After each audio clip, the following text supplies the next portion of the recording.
Topic चल रहा था सैलरी। तो सैलरी में शामिल होती है चार चीज़ें: मॉनेटरी पेमेंट, मौद्रिक भुगतान, अलाउंसेज भत्ते, और परक्यूजेट्स अनुलाभ, और लीव ऑफ सैलरी वेतन के स्थान पर। ये चारों चीज़ें मिला करके तब बनाई जाती हैं। कौन कौन सी चीज़ें? पहली कौन सी, दूसरा कौन सा, तीसरा कौन सा, चौथा कौन सा? तो कल हम लोगों ने अलाउंसेज के बारे में पढ़े थे। अलाउंसेज क्या होते हैं? जब हमारा नियोक्ता हमको सर्विस के बजाय या सेवाएं देने के बजाय वो हमें मौद्रिक भुगतान देता है, मॉनेटरी पेमेंट करता है उस सर्विसेज का, तो उसे हम अलाउंसेज के नाम से जानते हैं। और अलाउंसेज 3 टाइप के होते हैं। कितने टाइप के होते हैं? 3 टाइप के अलाउंसेज होते हैं। ओके, कौन कौन से? फुल्ली टैक्सेबल, दूसरे पार्टली टैक्सेबल, और तीसरे फुल्ली एग्जम्प्ट। ओके, कल मैंने आपको फुल्ली टैक्सेबल बता दिया था। फुल्ली टैक्सेबल में सबसे पहला डियरनेस अलाउंस, महंगाई भत्ता, उसके बाद महंगाई वेतन, डियरनेस पे, उसके बाद सिटी कंपनसेंट्री अलाउंस, नगर क्षतिपूरक भत्ता, उसके बाद चिकित्सा भत्ता, उसके बाद टिफिन भत्ता, उसके बाद नौकर भत्ता, उसके बाद नॉन प्रैक्टिसिंग, प्रैक्टिस ना करने का भत्ता, उसके बाद पर्वतीय भत्ता, हिल एरिया अलाउंस, और विवाह भत्ता, और वार्डन और प्रॉक्टर भत्ता और ग्रामीण भत्ता। ओके, कुत्ता भत्ता। ये 12-13 भत्ते ऐसे हैं जिनको याद ही रखना है आपको। खासकर ध्यान दो, डियरनेस पे और डियरनेस अलाउंस आपको हर जगह मिलेगा, प्रदूषण जैसे ठीक। आपको मेडिकल अलाउंस और सीसीए, ये जनरली 4 अलाउंस ऐसे हैं जो जनरली आपको हर क्वेश्चन में मिलेंगे। ओके, चलिए, तो आज हम लोग बात करेंगे पार्टली टैक्सेबल। हेडिंग डालिए, अंशतः कर योग्य भत्ते।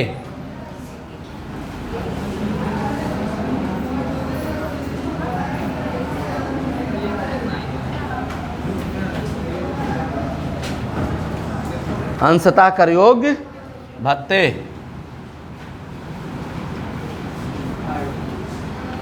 पार्टली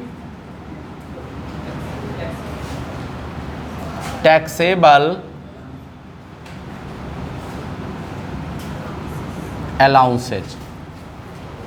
ओके, तो ये पार्टली टैक्सेबल अलाउंसेज हैं क्या? किन्हें हम, किन अलाउंसेज को हम पार्टली टैक्सेबल? इसमें क्या होता है, कुछ अमाउंट टैक्सेबल होता है और कुछ अमाउंट एग्जम्प्ट होता है। तो कैसे निकालेंगे? ठीक है, इनको कैसे आप करोगे?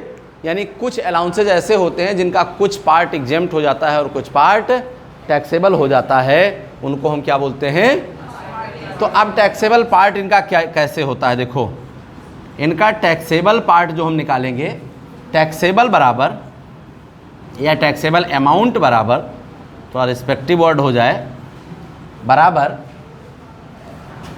Total received. टोटल मतलब ये अलाउंस। ओके, लिख देता हूं,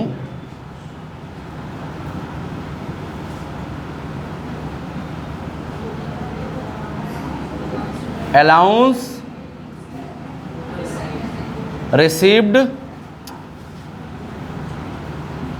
रिसीव्ड माइनस एग्जम्प्टेड या एग्जम्प्टेड, यानी प्राप्त माइनस कर योग्य, रिसीव माइनस एग्जम्प्ट, क्या? टी। ये फार्मूला नोट कर लेंगे, टी बराबर आर माइनस ई। टी बराबर आर माइनस ई।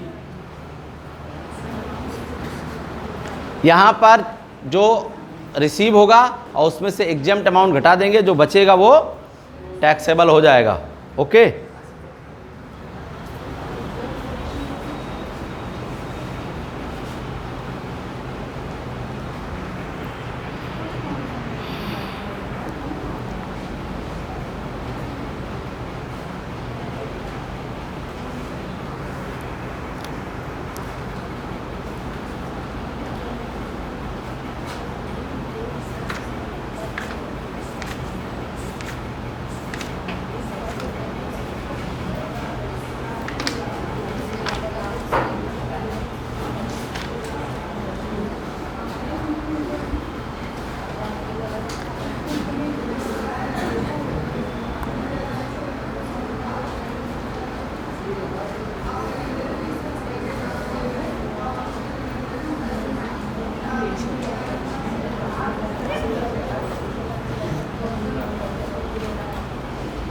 अब बेटा इसका पहला, सबसे पहला इसका डालिए हेडिंग, मकान किराया भत्ता, हाउस रेंट अलाउंस।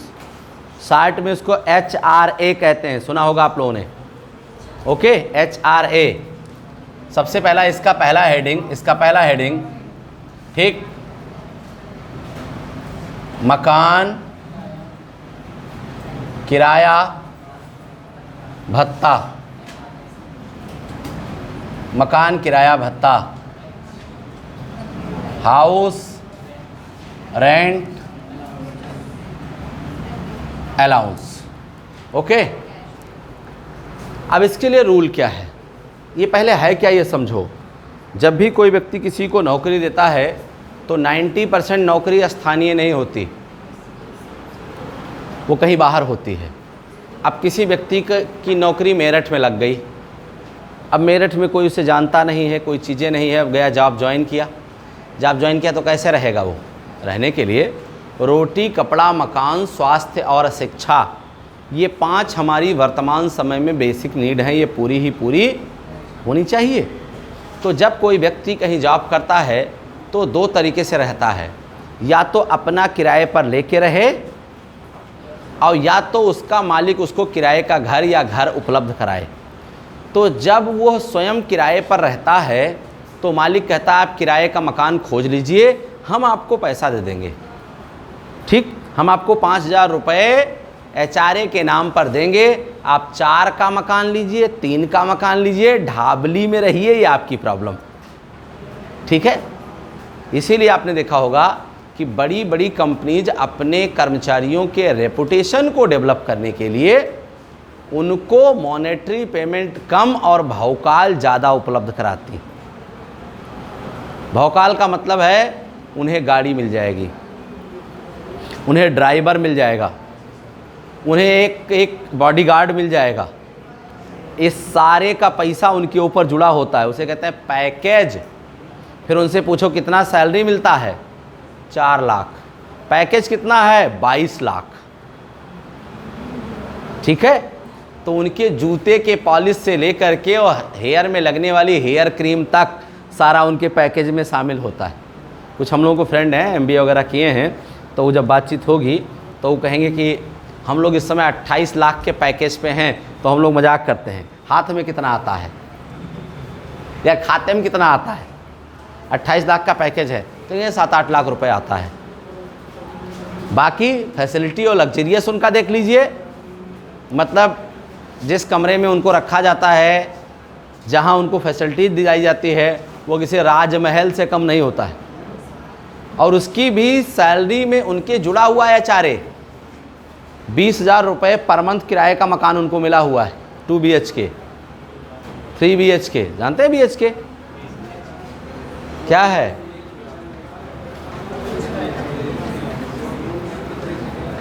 हैं?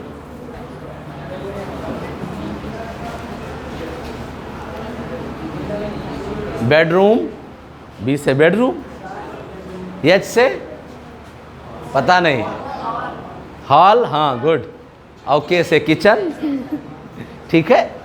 तो अब उसमें 2 BHK, 1 BHK, 3 BHK ऐसे चलता है, तो उनको ये सारी चीज़ें मिली हुई होंगी। पक्का बात समझ में आ गया? तो इस टाइप की ये सारी चीज़ें होती हैं। तो मालिक कहता है, एम्प्लॉयर कहता है कि आप हमसे पैसा ले लीजिए और जैसा मकान हो वैसा आप ले लीजिए। तो जो पैसा मिलता है वो भी सैलरी में जोड़ा जाता है। कौन वाला पार्ट? ये वाला पार्ट। तो इसके लिए रूल क्या है, इसके लिए जो नियम है, मैं नियम आपको बता देता हूं कि मकान किराया भत्ता के लिए नियम क्या है। HRA के लिए नियम यह है कि 3 पॉइंट यहां काउंट होता है। पहला पॉइंट काउंट होता है एक्चुअल HRA रिसीव्ड, यानी पर मंथ उसे कितना मिल रहा है वो हम 12 से गुणा कर देते हैं, यहां सामने लिख देंगे। ओके। दूसरा हो जाएगा रेंट पेड। भाई मकान किराए पर लेगा तो किराया देगा नहीं देगा कि फ्री में रहेगा? अब अगर किराया नहीं देगा तो ये पूरा पूरा राशि टैक्सेबल हो जाएगा। ठीक, वो ससुराल में रह रहा है, चाचा के यहाँ रह रहा है, पत्नी के यहाँ रह रहा है, अब ये सब मिलेगा आगे। इसमें इनकम टैक्स में बड़ी नौटंकी है। ठीक है, पत्नी के मकान में रह रहा है, कह रहा है किराए पर रह रहे हैं। अब बोलेंगे पत्नी का मकान अपना नहीं है, पत्नी के नाम से है तो अपना कहाँ है। वो इनकम टैक्स में दिखाने के लिए तमाम सारे, साले के मकान में रह रहे हैं, ससुर के मकान में रह रहे हैं, मित्र के मकान में फ्री रह रहे हैं और कह रहे हैं किराया दे रहा हूँ। इनकम टैक्स में इसको कहते हैं विंडो ड्रेसिंग ट्रांजैक्शन। ठीक है, विंडो ड्रेसिंग का मतलब है दिखावा वाले ट्रांजैक्शन है नहीं। लेकिन कुछ लोग क्या होता है, कुछ लोग खिड़की बहुत अच्छे से सजा के रखते हैं, बाहर वाले देखें घर कितना शानदार है। वो भी एक दिन हम लोग देख रहे थे, उस पर वो डिजायर कार पीछे का पूरा बनाए हैं, अब आगे बैल उसमें नधे हुए हैं बैलगाड़ी टाइप का, देखा होगा फेसबुक व्हाट्सएप पे आता है ऐसे ऐसी वो चीज़ें। और बढ़िया वो महिला खोल के उसमें बैठती है कार में, तब जब 1 मिनट बाद वीडियो पूरा प्ले किया जाता है तो आगे एक आदमी लड़िया टाइप का बैठा हुआ बैल से हाँक रहा है और पीछे का पूरा पोर्शन उसका डिजायर का है। ये चीज़ें ऐसे वो शूटिंग वगैरह ऐसे की जाती है। ठीक है, वो एक दिन हमने और देखा, वो एकदम फ्लाइट का जहाँ वो व्यक्ति बैठा है और कोल्ड ड्रिंक पी रहा है और वो एयर हॉस्टेस लेके आती है, वो पूरा फ्लाइट का बना हुआ है और 1 मिनट बाद वो उजाड़ संख हो जाता है कि उतने बना होता है सेक्शन, पूरी फ्लाइट नहीं होती है वो। तो शूटिंग के लिए ऐसे बना के उसको करते हैं। चलिए, इसमें नियम क्या है? पहला नियम क्या हो गया बेटा? एक्चुअल चारे। दूसरा रेंट पेड माइनस 10% ऑफ। अब ध्यान रखिएगा, यहाँ हर जगह सैलरी का मतलब अलग अलग है, जो कल मैं आपको बता रहा था। ओके, ये ग्रास सैलरी नहीं है, इसका मतलब लिखाऊंगा अभी कि इस सैलरी का मीनिंग क्या है। ओके, तीसरा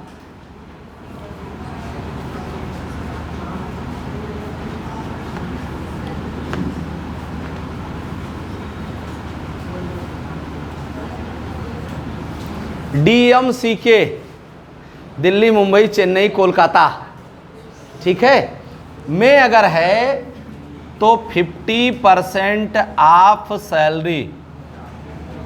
ओके, अगर कोई दिल्ली, मुंबई, चेन्नई, कोलकाता में मकान लिया है तो वेतन का 50%, आर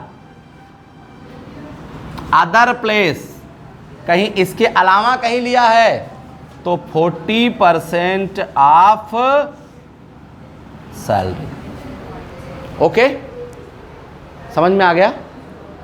ये 3 कैलकुलेशन। अब यहां वही निकलेगा, पहले इतना नोट कर लो फिर बताता हूं आपको।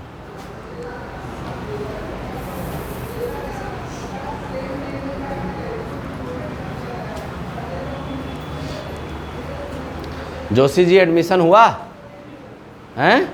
अरे यहाँ पूछ रहा हूँ, सिवा कंपटीशन हब में, कॉलेज में नहीं। कितना फीस जमा किए?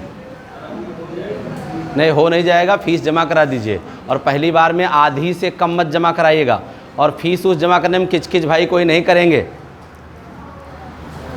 25 बार मांगने पर फीस देते हैं। आपको 25 बार कहने तो नहीं पढ़ाया जाता है कि आप डेली आओ हमसे कहो पढ़ाओ, हम बाहर बैठे रहें। ठीक है, इसलिए फीस टाइम से जमा कर दें। आपके फीस पर ही हमारी अर्थव्यवस्था टिकी होती है, और हमारी अर्थव्यवस्था डिस्टर्ब मतलब हम डिस्टर्ब, और हम डिस्टर्ब मतलब आपकी पढ़ाई डिस्टर्ब। इसलिए टाइम से फीस जमा करा दें।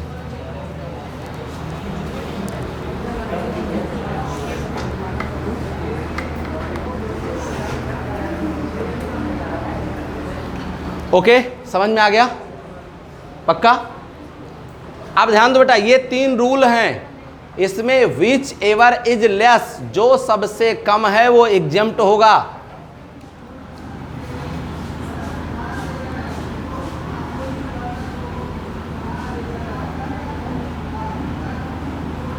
Exempt amount are whichever is less, करमुक्त राशि जो सबसे कम होगी, सबसे कम राशि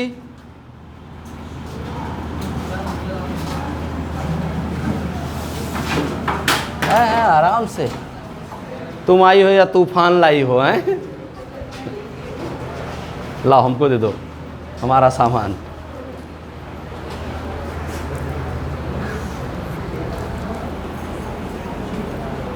चलो बेटा देखो, इन तीनों में से जो राशि सबसे कम होगी, अगर इसमें कोई राशि माइनस में आ जाती है तो हम उसे जीरो मान लेंगे। इनकम टैक्स में कोई भी माइनस की राशि नहीं होती। माइनस में अगर कोई वैल्यू आ जाता है, जैसे मान लिया सपोज कीजिए ये वैल्यू छोटा है, वैल्यू बड़ा है, तो माइनस में आ ही जाएगा क्योंकि यही ये घटाया गया है। तो ये वैल्यू अगर माइनस में आ जाएगी तो यही सबसे कम हो जाएगी, यानी उसको माइनस वाले वैल्यू को हम जीरो मान लेंगे। तो इसमें तीनों में से जो राशि सबसे कम होगी वो क्या निकल करके आएगी? एग्जम्प्ट। अपन को चाहिए क्या? टैक्सेबल। क्या चाहिए? तो टैक्सेबल का फार्मूला हमने आपको दिखाया है अभी, यहाँ देखिएगा, हाँ दिख रहा है। T बराबर R माइनस ई, और R कौन सा है? साफ साफ लिखा हुआ है रिसीव्ड। तो रिसीव्ड में से एग्जम्प्ट घटा देंगे। अब यही मान लिया सबसे कम है और यही प्राप्त है, तो टैक्सेबल बराबर जीरो। समझ में आ गया? फटाफट इसको नोट करो जल्दी जल्दी। ठीक, इनकम टैक्स आपके दिमाग में ठूस ठूस के भर दूंगा, जिंदगी भर याद रहेगा। पीढ़ी दर पीढ़ी अपने बाल बच्चों को कहोगे लाओ तुम्हारा टैक्सेशन कर दूं।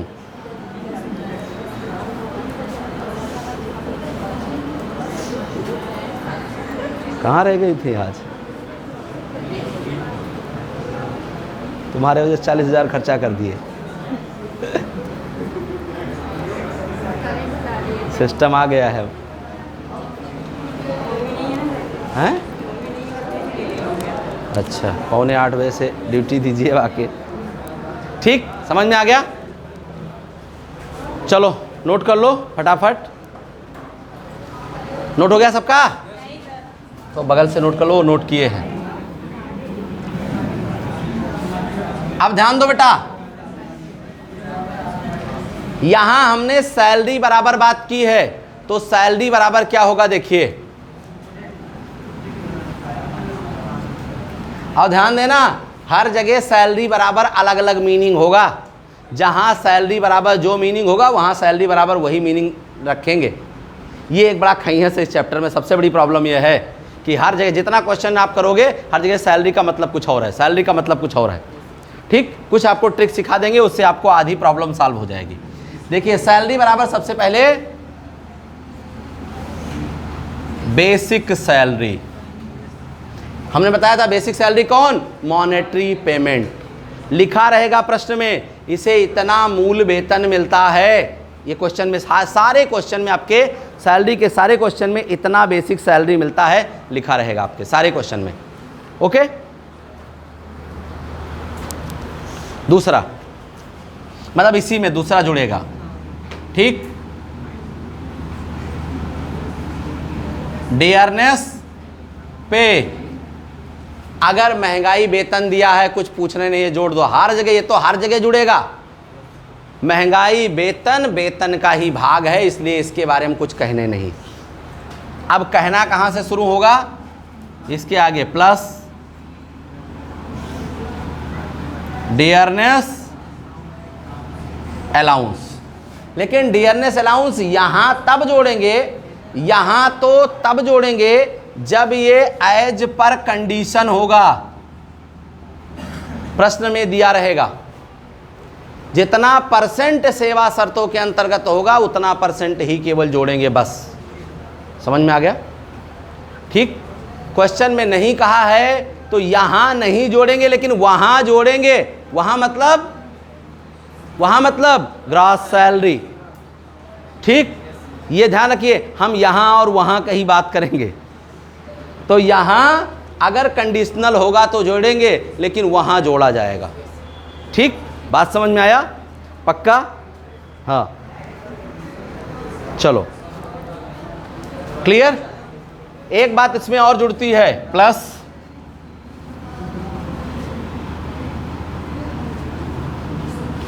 Commission on sale. बोलेंगे नौकरी में सेल कहां से आ गया? ठीक, कुछ नौकरी ऐसी होती हैं जहाँ सेल्स गणना, जैसे सेल्स मैनेजर, सेल्स गणना होगा। तमाम सारे कंपनियों में लोग हैं तो उसका गणना होता है, ठीक। लेकिन इसकी शर्त है, क्या शर्त है? इसके लिए भी शर्त है, परसेंटेज ऑन सेल, यानी सेल पर परसेंटेज दिया हो। सेल दिया है 4 लाख, परसेंटेज 10%, तो यहाँ जोड़ेंगे। ये नहीं कमीशन 5,000 तो 5,000 तब नहीं जोड़ेंगे। ओके, अब लिखो, भी सब समझा देता हूँ, एक एक पॉइंट क्लियर कर दूंगा, कोई प्रॉब्लम नहीं आएगी। ये समझ में आ गया? पक्का? चलो,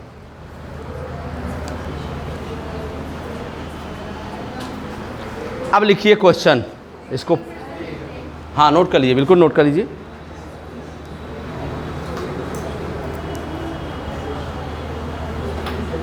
मारपीट ना करो, यही शुरू करी।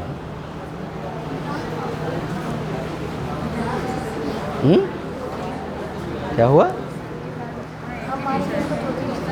क्या कह रहे?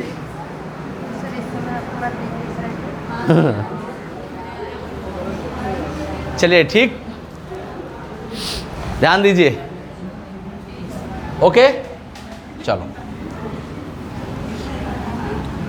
अब बेटा एक क्वेश्चन लिखो, इसमें सब कुछ करा देते हैं, कुछ बचेगा नहीं। लिखिए, रमेश जिसका मूल वेतन, बेसिक सैलरी ऑफ रमेश, दोनों साथी में बोल रहा हूँ, हिंदी वाले हिंदी में लिखेंगे, अंग्रेजी वाले अंग्रेजी में लिखेंगे। रमेश जिसका मूल वेतन 25,000 रुपये प्रति माह है। रमेश बेसिक सैलरी या basic salary of Ramesh 25,000 per month प्रति माह है। उसे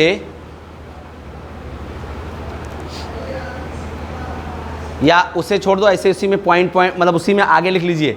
देखिए, महंगाई वेतन 4,000 रुपये प्रति माह, डियरनेस पे 4,000 पर मंथ। और एक बात और ध्यान रखेंगे, क्वेश्चन अंग्रेजी में ही लगाना है, जनरल एंट्री जैसे। महंगाई वेतन 4,000 रुपये पर मंथ, महंगाई भत्ता 3,000 रुपये प्रति माह, dearness allowance 3,000 per month. Bracket में लिख लेना उसके 50% सेवा शर्तों में है, 50% आर कंडीशनल। 50% सेवा शर्तों में है, आर कंडीशनल मतलब 50% सेवा शर्तों में है, सेवा शर्तों में है। ओके,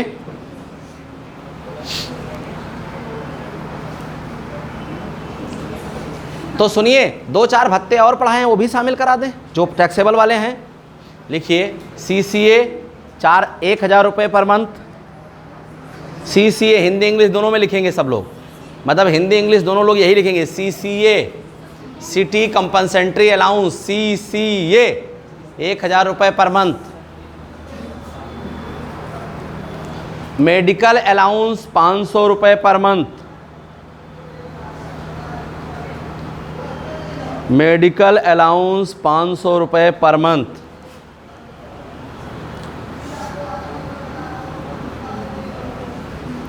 ओके,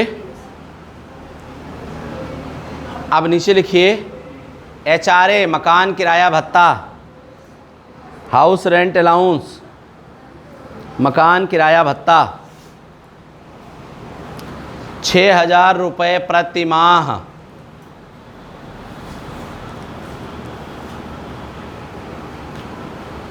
उसने एक मकान किराए पर ले रखा है। बोल रहा हूं, पहले एक एक लोग बोल देता हूं। He has rented house 7,000 per month. जितना बोले बेटिया उतना लिख लिया करो। तो बेटा 6,000 HRA बोले हैं, किराया कितना दे रहा है? 7,000 रुपये प्रति माह। ओके, उसे HRA मिल रहा है 6,000 रुपये पर मंथ, तो किराया कितना दे रहा है? 7,000 रुपये पर मंथ। ओके, समझ में आ गया? पक्का? कोई प्रॉब्लम तो नहीं? चलिए, ये इतना आपका क्वेश्चन है। अब पहली शर्त लिखो, यदि वो चारों महानगरों में कहीं रहता हो, if he resident of metropolitan cities, यदि वो चारों महानगरों में कहीं भी रहता हो, यानी उसकी नौकरी अगर मान लिया चारों महानगरों में कहीं भी है, तो क्या फ़र्क पड़ेगा? दूसरा पॉइंट लिखो, यदि वो महानगरों के बाहर रहता हो, out of metropolitan cities. Question सबको समझ में आ गया? किसी कोई प्रॉब्लम तो नहीं? चलो अब देखो, प्रश्न में, क्वेश्चन में आपके दिया रहेगा कि वो दिल्ली में रह रहा है, चेन्नई में रह रहा है, कि गोंडा में रह रहा है, कि गुणवा घाट में रह रहा है। ठीक है, क्वेश्चन आपका दिया रहेगा, उसमें कंफ्यूजन नहीं रहेगा। ओके, तो मैं पहला पॉइंट मान के क्या लगा रहा हूं, देखो इसमें दो चीज़ें ज़रूरत पड़ेगी, एक तो क्वेश्चन लगेगा और दूसरा झौवा भर का कैलकुलेशन होगा। दो पॉइंट रहेगा, तो मैं दोनों आपको बताना शुरू करता हूं। पहला आपको बता रहा हूं, ठीक,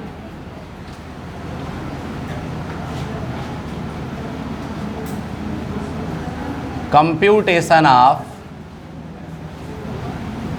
टैक्सेबल सैलरी आप मिस्टर, क्या नाम है,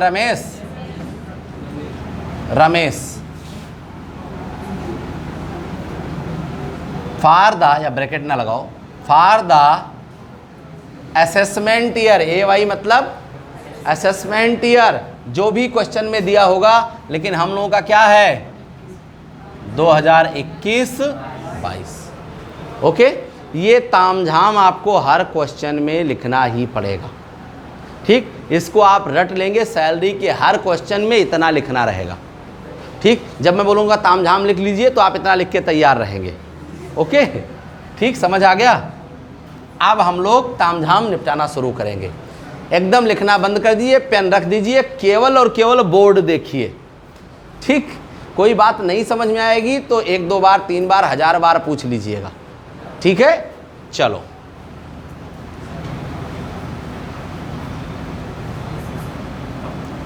बेसिक सैलरी कितना मिल रही है इनको? 25,000 मिल रही है। कितने महीने मिलेगा?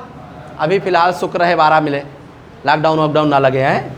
चलो क्लियर, 25 × 12 कितना?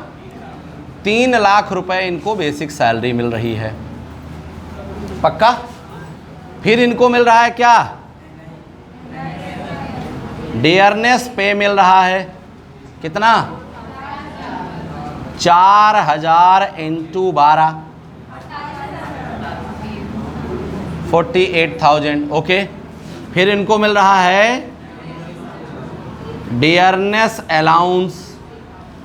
कितना? 3,000 × 12 36,000। फिर इन्हें क्या मिल रहा है? CCA, city compensatory allowance. और ये सारे अलाउंस फुल्ली टैक्सेबल हैं। आंख मूंदना है, यहाँ से उठाना है और यहाँ चिपका देना। ओके, इनके बारे में कोई बात ही नहीं होगी। कितना? 1,000 × 12 12,000। फिर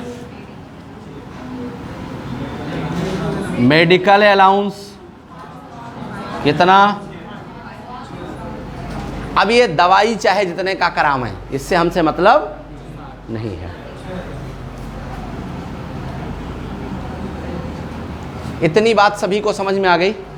कहीं कोई प्रॉब्लम तो नहीं? पक्का? इतने हमारे फुल्ली टैक्सेबल, ये बेसिक सैलरी पार्ट 1 हो गया। ये सारे अलाउंसेज हैं और टैक्सेबल अलाउंसेज हैं। पार्ट बी के पार्ट ए हैं। ये ग्रास सैलरी में कितने पार्ट? 4, ABCD। बी में 3 पार्ट, फर्स्ट सेकंड थर्ड। तो ये बी के पहले वाले हैं, फर्स्ट सेकंड फर्स्ट वाले। ओके, अब दूसरा हमारा कैलकुलेशन करने के लिए जो क्वेश्चन आएगा वो हमारा कौन सा आएगा?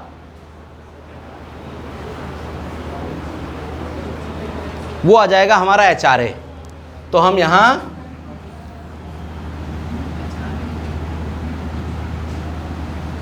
Calculation of HRA। HRA कैसे निकाला जाएगा देखिए, ठीक। HRA के लिए अभी हमने बताया है आपको, पहला पॉइंट क्या हो जाएगा, एक्चुअल अमाउंट रिसीव्ड। चूंकि ये नोट है तो इससे हमको बहुत ज़्यादा तामझाम नहीं, केवल काम से काम चला लेना है। तो एक्चुअल अमाउंट कितना मिल रहा है, 6000 मिल रहा है। 6000 इंटू 12 बराबर, हाँ 72,000, यानी साल भर में इनको HRA मिल रहा है 72,000। ओके, दूसरा क्वेश्चन क्या है, रेंट पेड। क्यों, तो कितना रेंट पे कर रहे हैं, 7000 गुणे 12, 12 सत्ते 84,000। Okay, -10% of salary. Okay, minus, अब यहां पर सैलरी निकालनी पड़ेगी बेटा। क्यों, तो सैलरी बराबर यहां निकाल लिया जाए।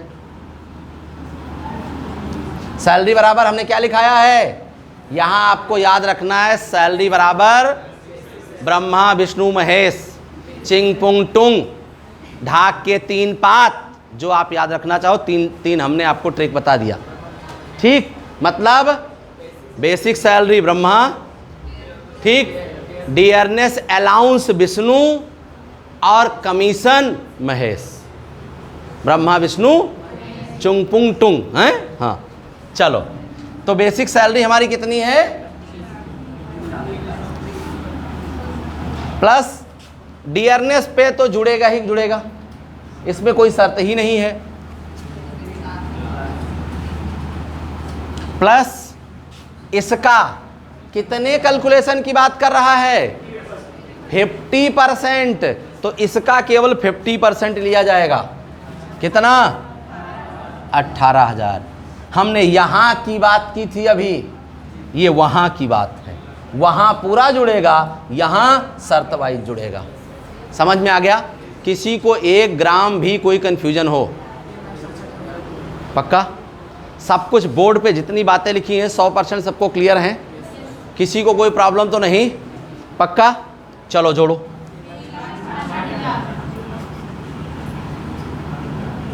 3,66,000, इसका कितना लेना है, 10% निकालो, 36,600। अब इसमें से इतना माइनस करो,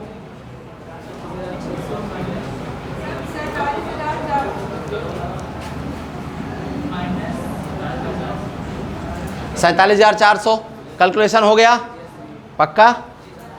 थर्ड पॉइंट, ये कहाँ रह रहे हैं, ये चारों मेट्रोपॉलिटन कहीं भी रह सकते हैं, तो वेतन का 50%,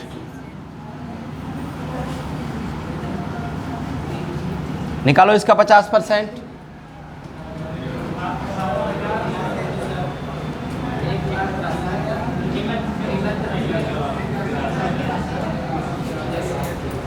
इतनी बात सबको समझ में आ गई, यहाँ तक तो कोई समस्या नहीं है, पक्का। अब हमने बताया है जो राशि इसमें सबसे कम होती है वो कर मुक्त हो जाती है। कौन सबसे कम है, कौन सबसे कम है, तो ये हो जाएगी एग्जम्प्ट। और कौन सी रिसीव है यहाँ, पक्का, तो फार्मूला लगा दीजिए, T बराबर R माइनस E, 72,000 माइनस 47,400 बराबर 24,000।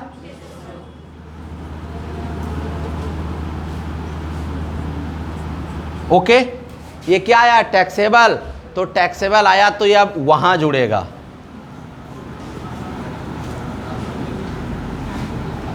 पक्का। HRA कितना जुड़ेगा,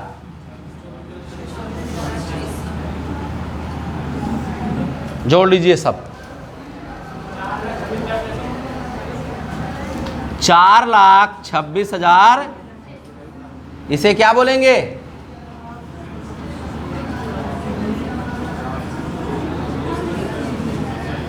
या ग्रॉस सैलरी, दोनों में से कुछ भी लिख दें। ग्रास या कहाँ टैक्सेबल ही जाता है, ग्रास नहीं कहा जाता यार, ठीक है। कैलकुलेट किया जाता है ग्रास सैलरी, कहाँ टैक्सेबल सैलरी जाता है। सबको समझ में आ गया? पक्का? लॉक किया जाए, नोट करो।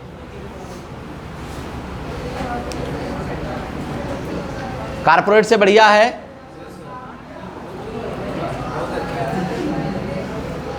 लेकिन बाकी लोग इनकम टैक्स में रोते हैं। बाहर पूछो, जैसे इनकम टैक्स का नाम लो वैसे लगता है 33,000 वोल्ट का करंट छुआ दिया गया है।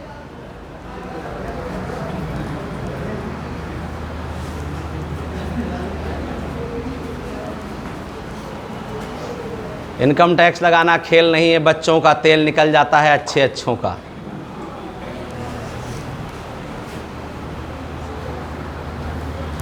सबसे बड़ा इसमें प्रॉब्लम ये रहती है कि हर साल कुछ ना कुछ चेंज हो जाता है। थोड़ा सा अगर प्रोविजन नहीं पड़े तो आंसर नहीं आएगा।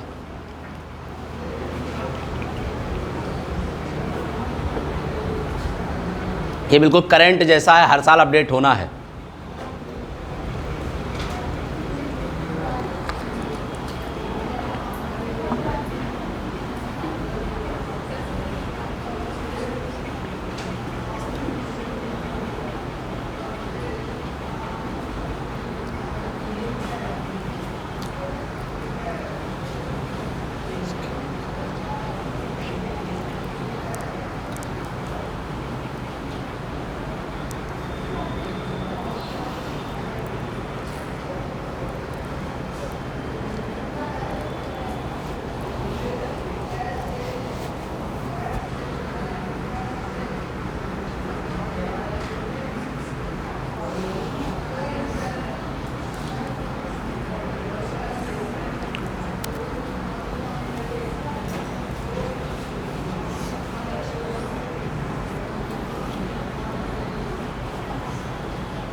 हैं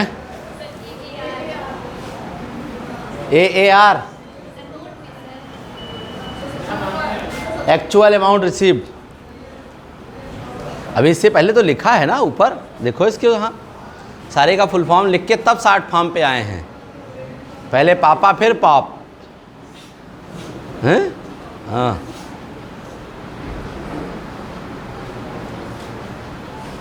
पहले ब्रदर फिर ब्रो।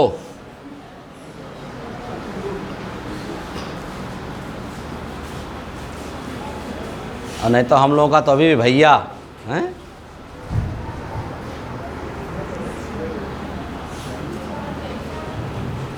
अच्छा, हम हट जाएं तो काहे आपके वो क्वेश्चन के बीच में हम बाधा बने रहें।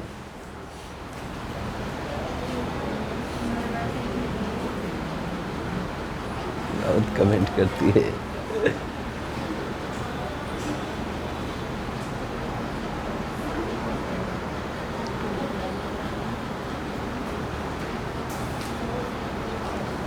कल पूड़ी ज़्यादा तो नहीं खाया है?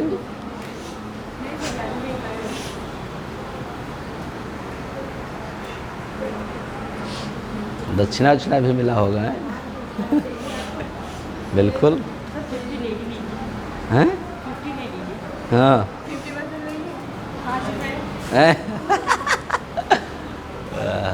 कुरकुरे खा लो हमारे नाम से।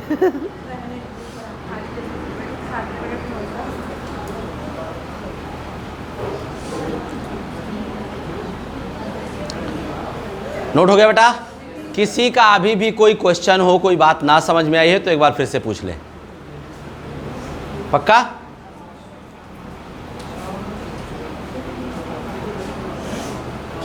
कोई बात ना समझ में आए तो आप पूछ लिया करो, कोई भी ऐसी प्रॉब्लम नहीं है।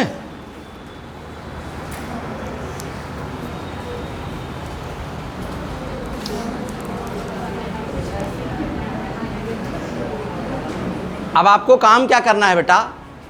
आपके बुक में जितना भी एचआरए रिलेटेड क्वेश्चन और उदाहरण है उसको आपको सॉल्व करना है। अब दूसरा पॉइंट, अगर बेटा वो डीएमसीके के बाहर रहता, यानी मेट्रोपॉलिटन के बाहर रहता, तो अंतर कहाँ पड़ता? सिर्फ यहाँ अंतर पड़ता। इसके और इसके बीच की बहुत ज़्यादा दूरी है, कोई फर्क नहीं पड़ेगा। 40% ही निकालो, इसका जरा कितना आएगा?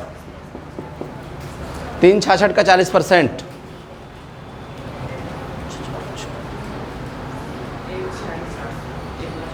1,46,400। कोई फर्क नहीं आएगा। फर्क कब आएगा? जब इससे कम होगा तब फर्क आएगा। ओके, तो चाहे वो दिल्ली में रहे और चाहे गोंडम रहे, चाहे गुणवा घाट में रहे, उसके टैक्सेबल सैलरी में कोई फर्क पड़ने वाला नहीं है। क्लियर? यानी दूसरा कंडीशन भी एज इट इज लगेगा, बस क्या होगा, यहां पर 40% हो जाएगा, बाकी सारा कैलकुलेशन समान हो जाएगा। पक्का? कोई प्रॉब्लम तो नहीं? समझ में आ गया? हाँ पूछिए, कुछ पूछना चाहते हैं? हाथ उठाई तो हमसे कुछ पूछना चाहते हैं। ठीक, एचआरए सबको 100% क्लियर हो गया? किसी को कोई भी प्रॉब्लम तो नहीं एचआरए को लेकर के? तो आप क्वेश्चन लगाएंगे और इलस्ट्रेशन लगाएंगे। ठीक है, कोई प्रॉब्लम होगी तो कल हमसे पूछेंगे हैं। अपने अपने बुक का, जो भी बुक आपके पास है उससे आप क्वेश्चन प्रैक्टिस करेंगे और इलस्ट्रेशन प्रैक्टिस करेंगे। ठीक, एक आध क्वेश्चन लाओ लगवा देते हैं। लो, अच्छा 2 है, ये है 2 है, इधर ले लेता हूँ एक। चलिए क्वेश्चन देखिए अपने बुक का आप।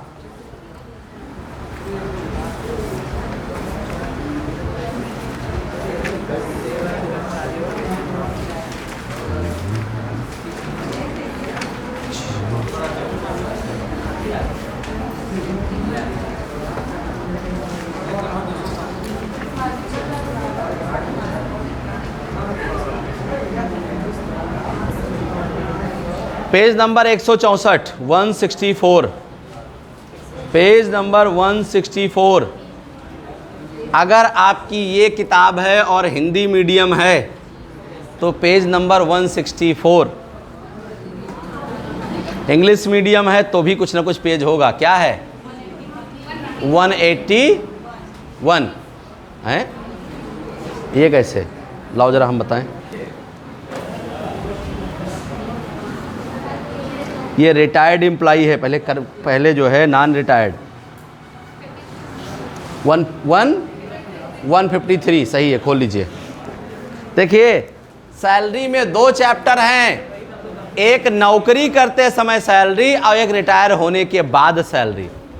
तो पहले नौकरी करने वाली बात की जाए तब तो रिटायर होंगे, क्योंकि पहले बार रिटायर हो जाएंगे, नौकरी नहीं करेंगे हैं। चलो ध्यान दें।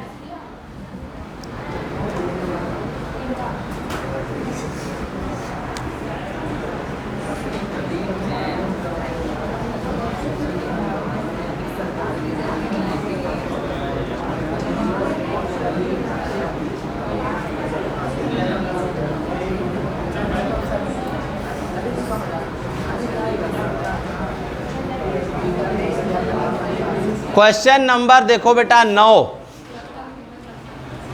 में कई क्वेश्चन दिए, कई पॉइंट दिए, इसलिए 9। 165 पे क्वेश्चन नंबर 9 मैं पढ़ दे रहा हूं, आप देख लीजिए।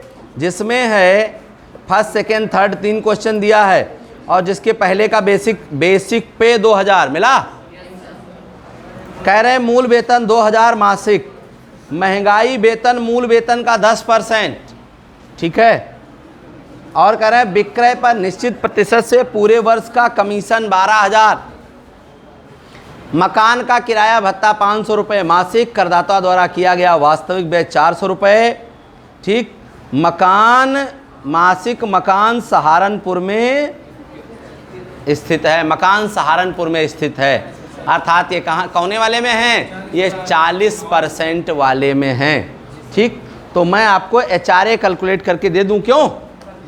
चलो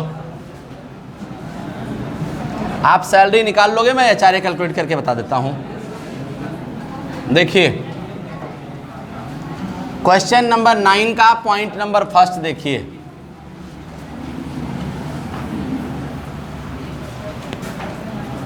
ओके,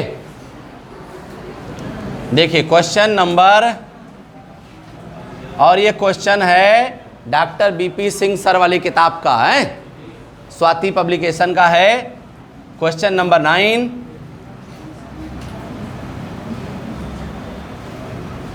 कैलकुलेशन कर लीजिए, कंप्यूटेशन तो वो होता है। कैलकुलेशन ऑफ एचआरए, एचआरए की गणना करनी है। पहला रूल क्या है?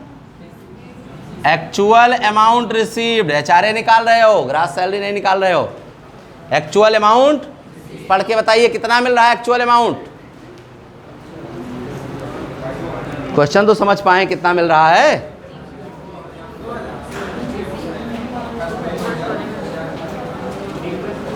वाह भाई, 500। एचआरए मिलने की बात हो रही, सैलरी मिलने की बात नहीं पूछी जा रही है। एचआरए कितना मिल रहा है? 500। तो 500 इंटू, ओके। दूसरा, किराया कितना दे रहा है? 400 गुणे 12,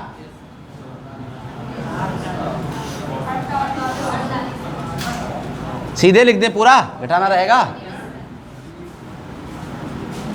-10% ऑफ सैलरी,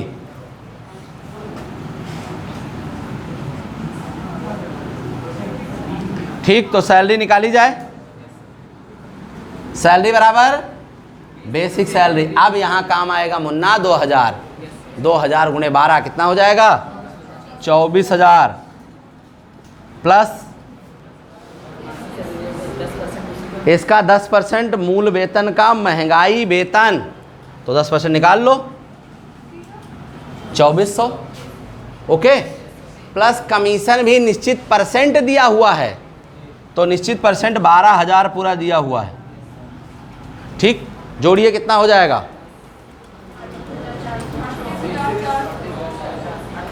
38, कितना आ गया? 38,400, ओके। अब इसका 10%, यही तो हो जाएगा। तो 3840 आप लिख दीजिए यहाँ। घटाओ कितना आ जाएगा इसमें से, इतने माइनस करिए, 960, ओके। यहाँ तक क्लियर है सभी को? किसी कोई प्रॉब्लम तो नहीं? पक्का? तीसरा पॉइंट क्या है? ये कहाँ रह रहे हैं? सहारनपुर में। तो सैलरी का कितना मिलेगा? 40%, 40% निकालो।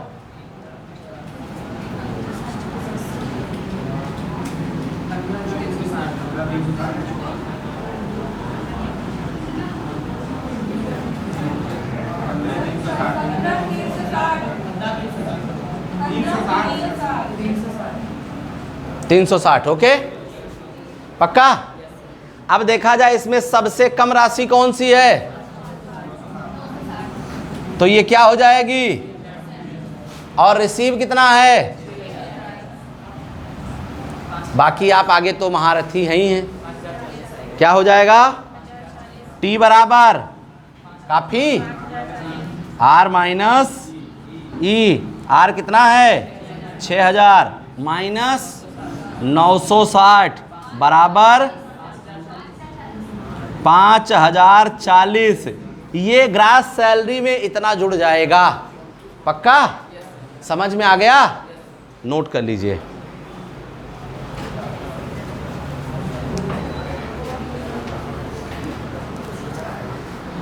इजी हो गया? पक्का? तो सेकंड और थर्ड बताओ लगा के। कि तो बोल के फंस जाते हैं।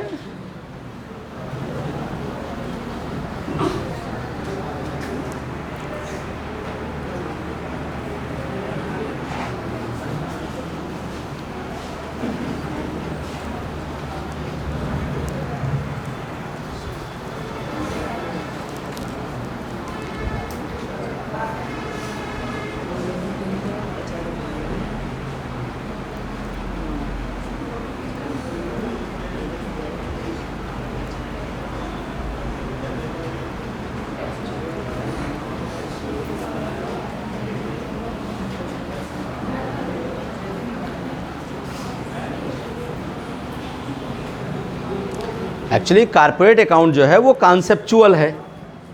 पहले से आप कॉमर्स नहीं पढ़े, थोड़ी बहुत प्रॉब्लम करता है। और ये क्या है, इसका कॉन्सेप्ट यही जनरेट होता है।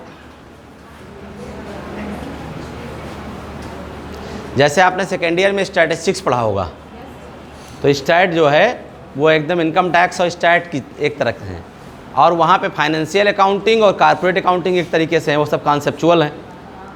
उनका अगर बेसिक कॉन्सेप्ट आपको नहीं आता थोड़ी प्रॉब्लम होगी।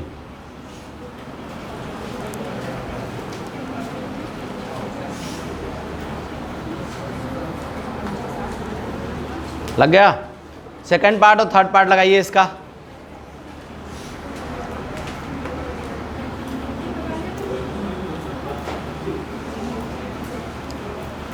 क्वेश्चन नंबर 9 का सेकंड पार्ट और थर्ड पार्ट लगाइए।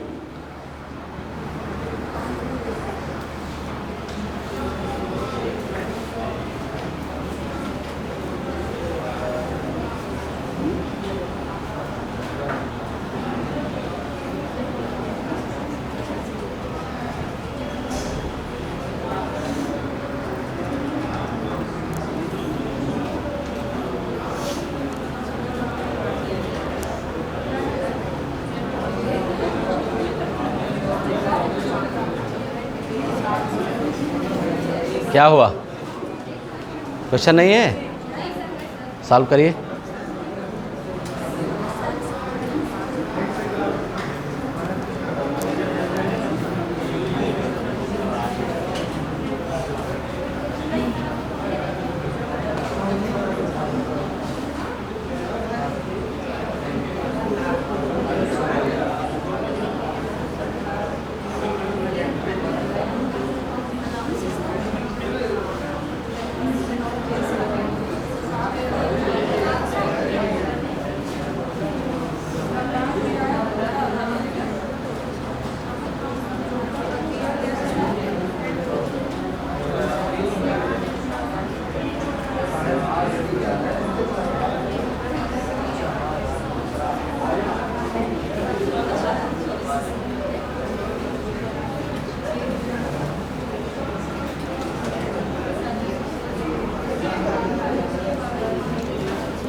बारह सत्ते 84।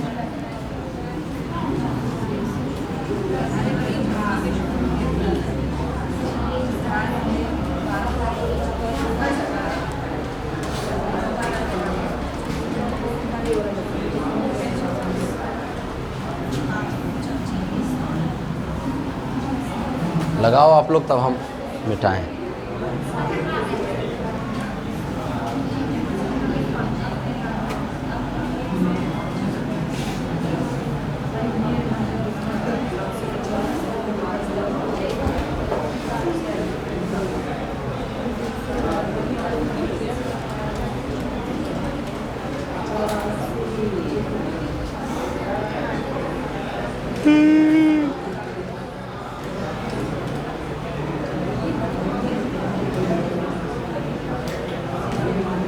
क्या कन्फ्यूजन है भाई?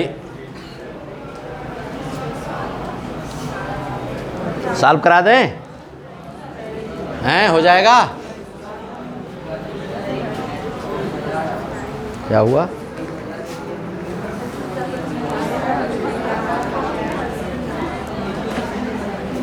आ नहीं सकते हैं हम, प्रतिबंधों से बंधे हुए हैं। आप बोलो वहीं से। देखना क्या है, आप बोलो। आपको हम सुन रहे हैं, आप हमको सुन रहे हैं।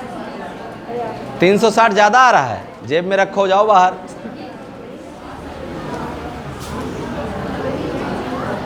और लोग लगाएं, अभी बताता हूँ, लगवा देता हूँ।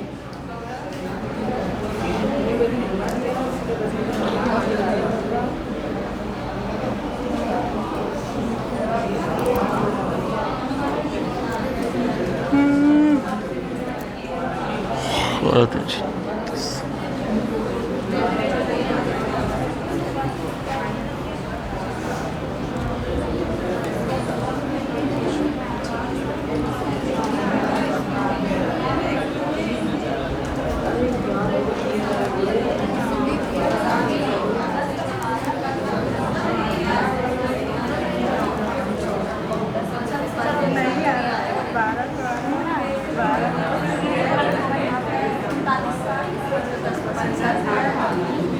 हैं? ज़्यादा आ रहा है, 360 ज़्यादा आ रहा है। गड़बड़ करोगे तो ज़्यादा आइबे करेगा।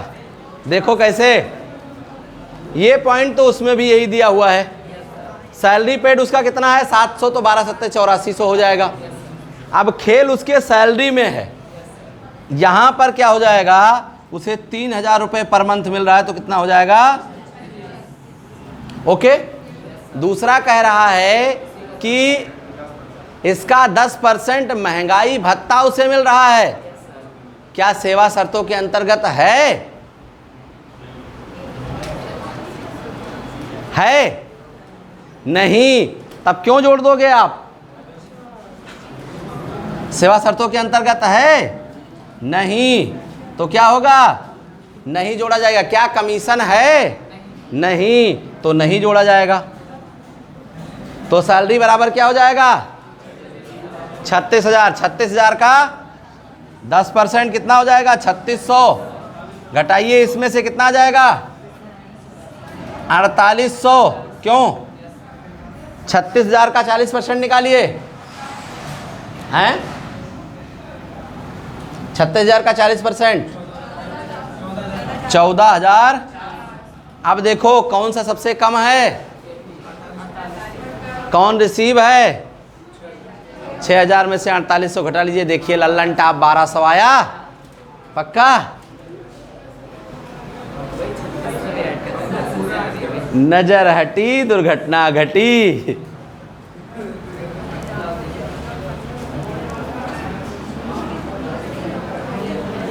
सुधार लीजिए। समझ में आया? इनकम टैक्स में सबसे बड़ी प्रॉब्लम यही है कि एक एक शब्द आपको पढ़ने हैं बस। अगर कहीं एक भी वर्ड इधर उधर हुआ तो आंसर पे पूरा फर्क पड़ेगा। इसीलिए कहा जाता है, ठीक है, कि इनकम टैक्स बच्चों का खेल नहीं है। ओके, समझ में आ गया? चलो, अब जितना भी एचआरए का क्वेश्चन है उसको आप सॉल्व करके लेके आएंगे। थर्ड भी बता दें क्या? अब तो लग जाएगा।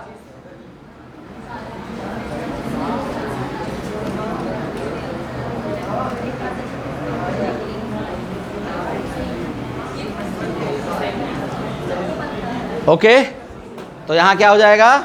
यहाँ पे हो जाएगा 4800 और ये आंसर आ जाएगा। और ये 1200 कहाँ जुड़ेगा? वहाँ जुड़ेगा। कहाँ? ग्रास सैलरी में। ओके, या टैक्सेबल सैलरी में। पक्का? चलो सॉल्व करके लाइएगा आप लोग आगे का। कल हम लोग इसका अगला कुछ पॉइंट पढ़ेंगे, अगर आपकी कोई समस्या नहीं रही इसमें तो। ओके, जो लोग ना बना पाए हो बना लें। बना लिए?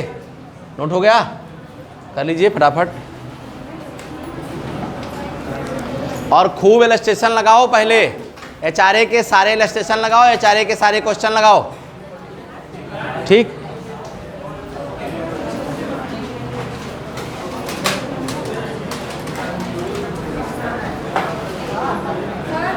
जी बेटा। हैं? हाँ, वो भी दोनों बना लीजिए, क्या फ़र्क पड़ता है। जितना बनाओगे उतनी आदत पड़ेगी उसको लगाने की। लगाना तो एक्चुअली वही है, ये तो नोट्स है, उसी के लिए ही इसको किया गया है।